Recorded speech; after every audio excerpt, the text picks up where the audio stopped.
We've been hired by Pendleton together as part of the archaeology department from Salford University to come and do some evaluation trenches to see whether or not there's any potential for archaeology within the area that they're thinking of regenerating. So we came to Larkhill primarily because we knew that there were terraced houses here that we wanted to explore a little bit more, find out whether they were here and see what was left of them. We were lucky enough to be chosen to have a dig undertaken in the school field and also one outside our school gates.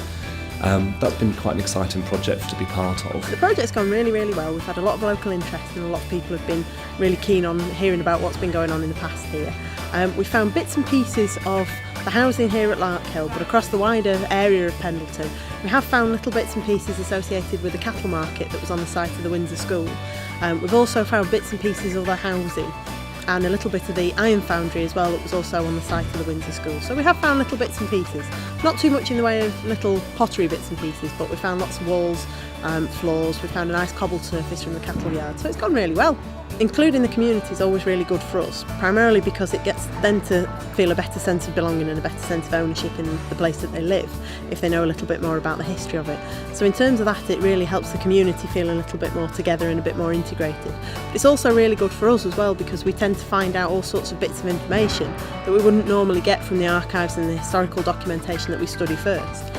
So we get to hear about all sorts of other bits of local history that people who live here know but nobody else knows. So it's a really nice way of sort of joining the two up together, and it's also a really good thing for the school children as well.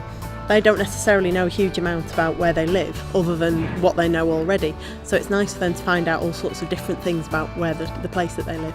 It really brings history to life for our children in school. We teach all aspects of history within school, and sometimes it's quite far removed for our children, whereas actually learning about how we know about our past and how we've actually got to the place that we now live in and call our home.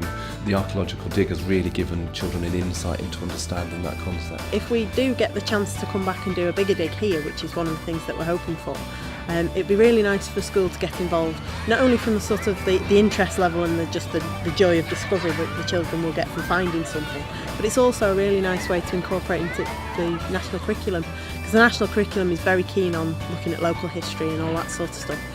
So we're hoping that for them it'll be able to sort of build a project for their history lessons, as well as actually giving the children a bit of an insight into what was in the area that they lived in the past.